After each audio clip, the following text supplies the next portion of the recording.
జై గురుదేవ్.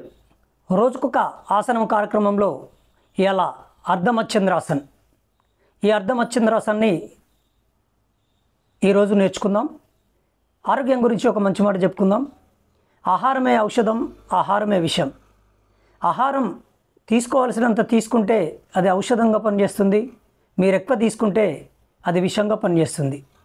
అంటే విషంగా పనిచేయడం అనంటే తీసుకున్న ఆహారం ఎక్కువైపోయినప్పుడు మీరు ఆ రోజు పనిచేసి ఆ తీసుకున్న ఆహారాన్ని కన్జ్యూమ్ చేయాలి.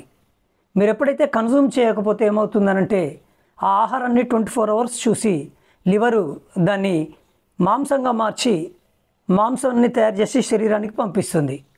మీరు శరీరంలో లావు ఎక్కున్నప్పుడు అది కొవ్వుగా మార్చి ఈ బుర్రలపైన, స్త్రీలకైతే పిరుదులపైన అది కొవ్వుగా పంపించడం జరుగుద్ది. అందుకోసమే జనరల్గా మగవాళ్ళకు బుర్రలు ఉంటాయి, స్త్రీలకు సీటు అది ఉండడం జరుగుద్ది. అందుకోసమని తీసుకునే ఆహారము సరిపడంత తీసుకోవాలి. ఎక్కువ తీసుకోకుండా ఉంటే అది ఫ్యాట్గా మారే సమస్య ఉండదు. అందుకోసం ఆహారమే మనకు ఔషధంగా పనిచేస్తుంది, ఎక్కువైతే విషంగా ఉంటుందని మన పెద్దలు చెప్పడం జరిగింది. ఓకే, ఇప్పుడు మనం మత్స్యంద్రాసన వేద్దాం. ఈ అర్ధమత్స్యంద్రాసన ఏంటంటే నెమ్మదిగా ఈ కాలును, ఈ ఎడమ కాలును కుడి పిరుదుల కింద పెట్టాలి. ఈ కుడి కాలును ఎడమ తొడ పక్కన పెట్టుకోవాలి. ఇలా పెట్టేసుకొని శ్వాస పీలుస్తూ నెమ్మదిగా ఈ చెయ్యిని తీసుకొని ఈ కాలును పట్టుకోవాలి. ఈ చెయ్యిని వెనక వైపు తీసుకొని ఇలా వెనక్కి తిరిగి చూడాలి. ఇక్కడ 2-3 శ్వాసలు చేసుకోవచ్చు.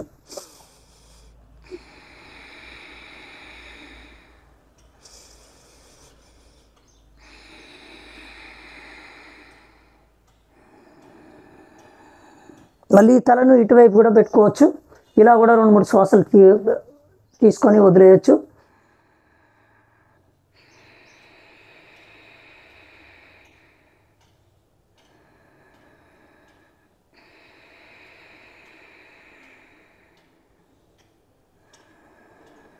ఇలా నెమ్మదిగా ఈ చెయ్యిని నెమ్మదిగా వదిలేస్తూ ఈ వెనక చెయ్యిని తీసుకొని మళ్ళీ నార్మల్ పొజిషన్కి రావచ్చు.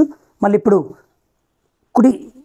కుడి కాలుతో ఒకసారి చేసాం, ఎడమ కాలుతో ఒకసారి చేస్తే అయిపోద్ది. నెమ్మదిగా మళ్ళీ ఈ కుడి కాలుని ఈ పిరుదుల కింద తీసుకొని ఎడమ కాలుని ఈ కుడి తొడపై పక్కన పెట్టేసి నెమ్మదిగా ఈ కాలును ఇలా ఈ చేయితో అందుకున్న తర్వాత ఈ చేయిని నెమ్మదిగా వెనక్కి తీసుకొని నెమ్మదిగా ఇలా చేయాలి. ఇప్పుడు శ్వాస పీలుస్తూ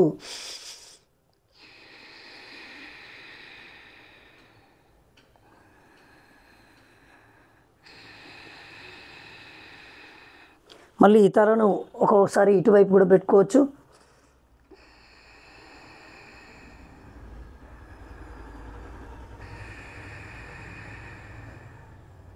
ఇలా నెమ్మదిగా ఈ చేయిని ముందు తీసేసి మళ్ళా ఈ కాలుతో ఈ చేతిని వెనక్కి తీసుకొని నెమ్మదిగా సిద్ధాసనంలోకి వచ్చేద్దాం.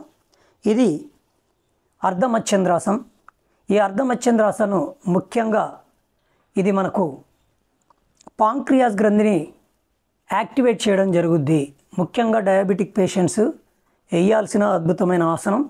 దీని ద్వారా పాంక్రియాస్ గ్రంథి యాక్టివేట్ అయ్యి అది ఇన్సులిన్ని ప్రొడ్యూస్ చేయడానికి అవకాశాన్ని కల్పించే ఆసనం ఇది.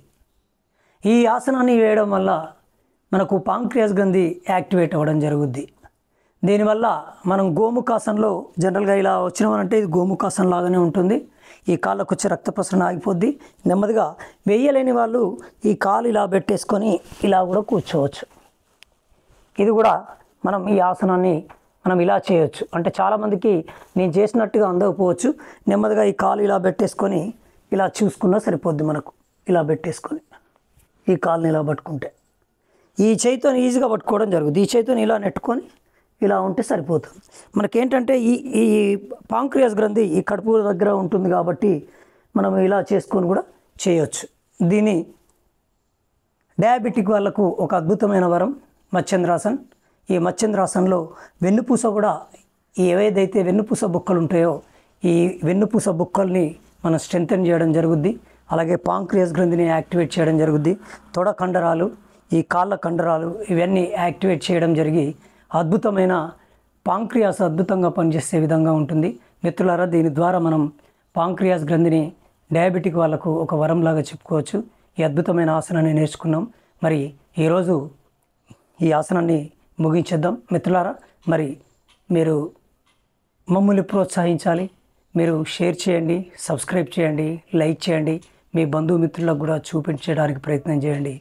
సర్వే జనా సుఖినో భవంతు. జై గురుదేవ్. శ్రీ గురుభ్యో నమః. అందరికీ నమస్కారం.